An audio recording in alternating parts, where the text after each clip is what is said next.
Yo, what is going on, everyone, and welcome back to another YouTube video. For any of you guys that are new here, my name is Levi.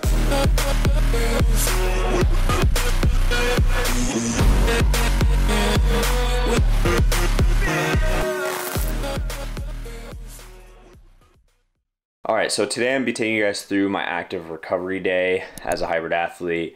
So I'm just going to start off by saying this first and foremost, and it's that I am currently experiencing one of the worst hip injuries that I've like literally ever experienced in a really long time. Maybe I've experienced this like a year and a half ago when I was playing like this flag football league and I hurt my hip, but I haven't experienced that since then, and I think that's almost been 2 years. So yeah, I'm hurting really bad, and the reason I'm telling you guys is because part of my active recovery day involves a light workout that I just won't be able to do. I'm going to replace it with something else today, but I'm obviously going to explain it, and so I didn't want you guys to see that and be like, oh, well, like, how come he's not doing that today? Because my hip and the workout that I have for that will just maybe infuriate it a little bit, make it too inflamed. If you guys are wondering what happened, some of you guys know I picked up on coaching wrestling at Life Christian Academy, and we were doing a warm-up, or I should say cardio, for one of the drills, and I got down, did a push-up. In other words, I don't know why I'm explaining a burpee. We did burpees, and then when we got up from the burpee, we sprinted, and when I took off to sprint, my hip just, I don't know what happened, but something got effed up. So yeah, won't be able to do that today, but we're gonna head to the gym and get going with this active recovery day. All right, so normally before I get into the hip workout that I'm gonna show you guys, I would usually do like a warm-up involving high knees and then some like weird hip thing to open up the hips. I don't know if you can see that. Some back and forth, some karaoke. I don't know if you guys have ever played a sport, but if you play a sport, you've done some warm-ups like that before. So I just follow like a simple warm-up, just kind of get my body ready, just kind of like moving around on the turf. But you find somewhere at your gym where you can just kind of go like back and forth, do some little jog, or if you can do some high knees, stuff like that to warm up. It's typically something I follow. Today, since I'm dealing with that injury, we're gonna follow a different kind of warm-up protocol, and then we'll kind of get into, I don't know, I'm gonna try to come up with something for myself today since I can't follow the HIIT workout, but we're just gonna warm up on the bike for now. Like I mentioned, I usually do a HIIT workout. I'm just gonna put that HIIT workout on the screen for you guys, and the ratio is 1-to-1, so you do 4 minutes on total and then 4 minutes of break after you finish the circuit. So you do the assault bike and then everything else all together, and it takes about 4 minutes to complete every single one of those, and then you take 4 minutes off. Doing a 1-to-1 ratio is actually the best for building your VO2 max, and building your VO2 max is really important for weightlifting and also building up your endurance, because it's a maximum amount of oxygen that your body can be provided to your muscles, and the more oxygen that you can provide to your muscles, the more efficient you'll be in a workout. So that's what I do today. So it's part of, again, my active recovery. Little HIIT workout. It's nothing too insane. Like, I feel like it doesn't drain me too much of my energy. Yes, it's an intense workout that I have during the day, but it's nothing that kills me. Also, your warm-up before you hit that HIIT workout should be around like 5 minutes. Nothing too long, nothing too fast either, just somewhere right in the middle. So do a little warm-up. Again, like today, I'm only doing the bike because my hip hurts so bad I can't do the other warm-up that I would typically do. I'll get a few more minutes on here, and then for my HIIT workout today, I think I'm gonna try to do the assault bike. I don't think that'll bother my hip too much, and I'll do 1 minute on, 1 minute off. Do that for 15 minutes because it's a 1-to-1 ratio, 1 minute on, 1 minute off. So try doing that and see how that goes.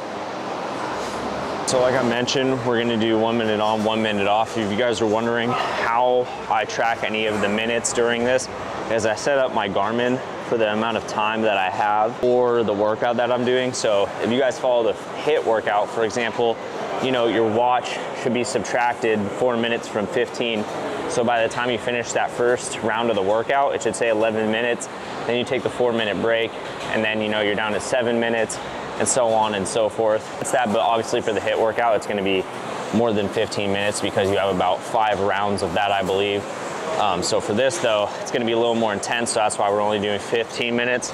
So we're gonna do 1 minute on, 1 minute off. So after it hits 14 minutes, we'll take our break. And then once it hits 12 minutes, or no, 13 minutes, then we'll go again, and so on and so forth. Without further ado, we're gonna get this thing started, and then we're gonna get started.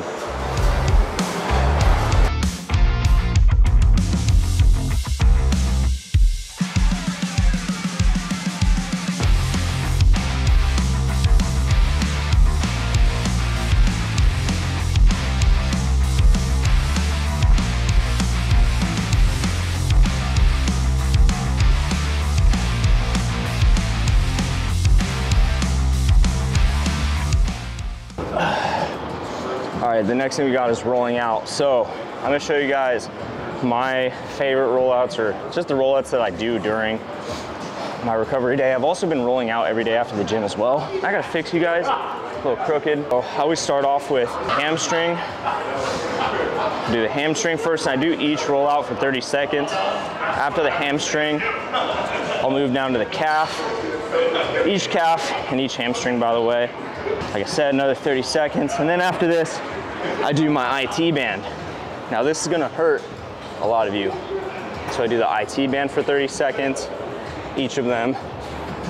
And then I move into the quad. And this one's always weird. You always look like a weirdo in the gym because you're like moving your hips up and along. Yeah. What the hell is even that? Just, you get the point. I roll out my quads, they all roll out my hips. And this one is kind of tricky to do. So you get this foot, your opposite foot up onto your knee. You put your hip, the back part of your hip on the roller and go like that. Just roll your hip out, part of your glute as well, but mostly your hip. I love that one, partially because my hips hurt all the time. As you guys know, I'm even struggling through an injury right now. Then after that, we're gonna go into rolling out our back. And I just like to kind of do my lower back. I don't like to do too much of my high back, and I should rephrase that. My mid to low back is where I like to be. Do that for another 30 seconds. And that is it for rolling out. I roll out before I stretch. I don't think it really matters which one you do first. If you guys want, roll out before you stretch. If you guys want to stretch and then roll out, go for it. I found that both work for me. Doesn't matter which one I do first, but I'm just rolling out first just because I feel like it. So it's totally up to you guys what you guys want to do. But I'm gonna roll out now and then we'll get into stretching.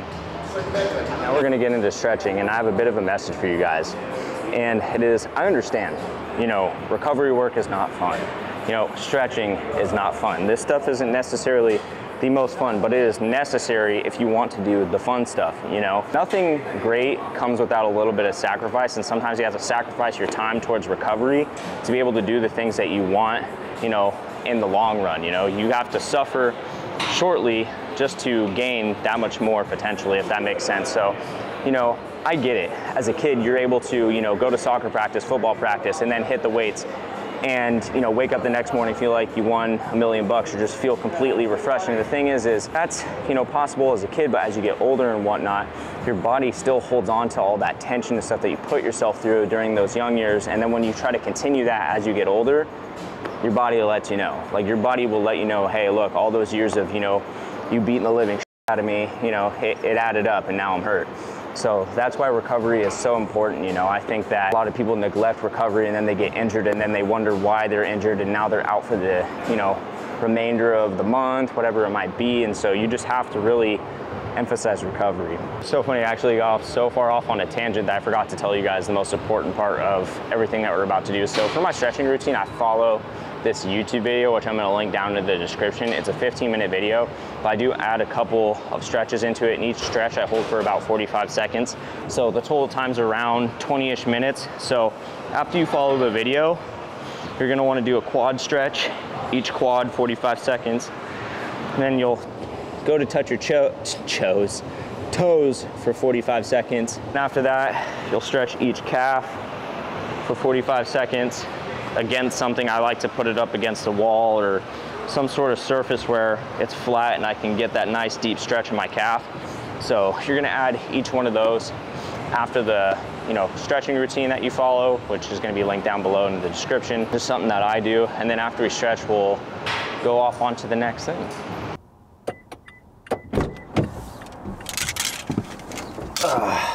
That is complete. So that's everything that I do in the gym in terms of the little HIIT workout that we have, which is honestly, it's not too much. It is a little something something, but it's active, hence active recovery day.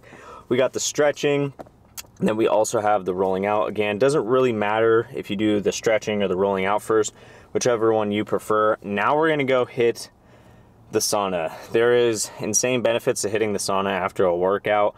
I don't know all of the benefits, but I just know that applying heat to your body after your workouts helps to recover the muscle at a faster rate. So that's what we're gonna go do. I understand not everyone has access to a sauna. If you don't have access to a sauna, don't worry about it. You're still gonna make huge progress and huge progression with recovery still. It's just having a sauna or having access to the sauna is, you know, that much more of an edge, or just adds that much more of an edge. So if you can do it, if you can't, it's all right. Also, when I go in the sauna, I have some electrolytes and water with me. The reason being is because when you are in that sauna, and by the way, I sit in there for about 15 to 20 minutes, you are sweating so much. And when you sweat, you are losing a bunch of those electrolytes, and you need to be able to replenish those electrolytes just because they're super crucial, you know, to have throughout the day, especially if you are training and whatnot. And also you're losing water, so you need to be able to replenish on that. Just super crucial. I strongly suggest you guys sip on it while you're in there. If you guys don't sip on it while you're in there, at least have it ready for right after you get out of the sauna. I cannot explain to you guys how crucial it is, because, you know, I've been so depleted before of electrolytes and water that I've actually passed out. Happened in Oklahoma in the summer, just from how much I was sweating out there and how hot it was. And the same thing can happen with the sauna. So please, please, please be sure to replenish your body. Also, speaking about supplements, so by the time you guys see this video, the sale is still going on. There will be a link down in the description for it, but Transparent Labs is having their entire site 25% off or 30% off. I can't remember which one it is, but I'm actually going to get my phone to read it to you guys. Yeah, Transparent Labs' whole website, like I thought, is going to be 25% off. And if you spend $100 or more, you get a free shaker and a sample pack with it. And then if you spend $150 or more, you get the free t-shirt that I was wearing underneath this hoodie that you guys saw me in earlier. And you get a free hat as well. It's like this panel sort of hat. I'll pop a picture video on the screen for you. So that's a sale that they got going on. So if you guys want to save some money on some supplements, and maybe you guys need the electrolytes that I'm talking about, they have those on their website. So it's like $20 for the electrolytes and then another 25% off of that. So you're looking at a pretty good deal with that. And then obviously if you spend a little more money, you'll get some free stuff with it. So if you guys are interested, again, link will be down in the description. But I got to get heading to the, I almost forgot where I was going. The sauna. Sitting there, sweat my brains out, and get ready for the rest of the day. We are back in action, baby. It has been a while since I've pulled this bad Mammoth Jam out. I still need to get the setup thing where, like, it's on a tripod and you can put this on that tripod, because I had put on my story, I was like, oh, should I get a wheeler?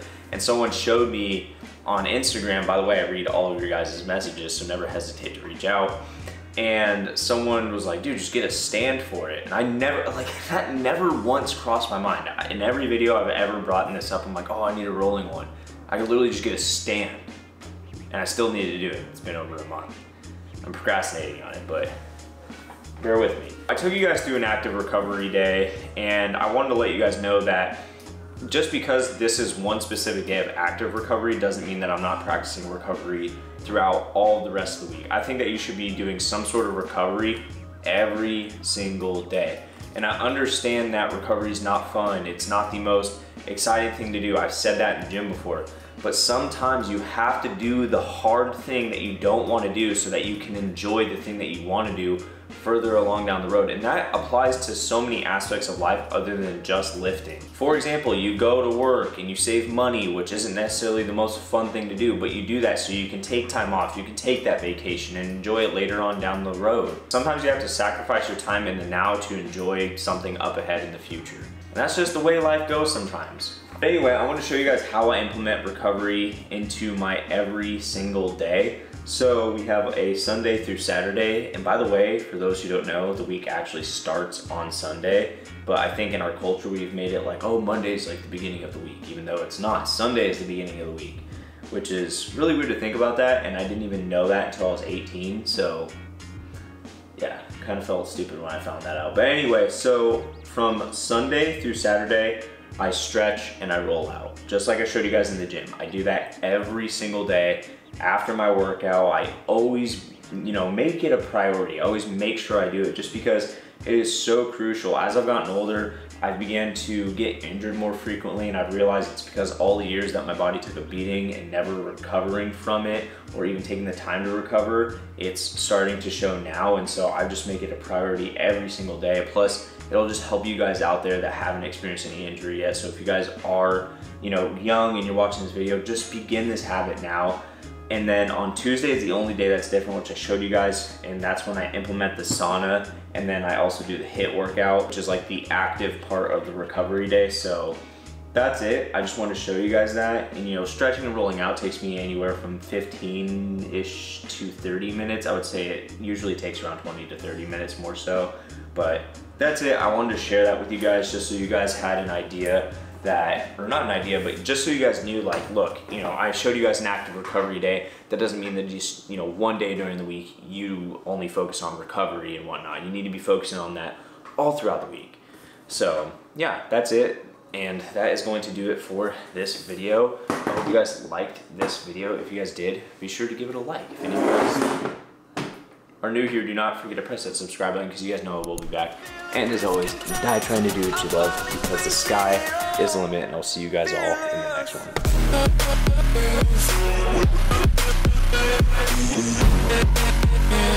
one.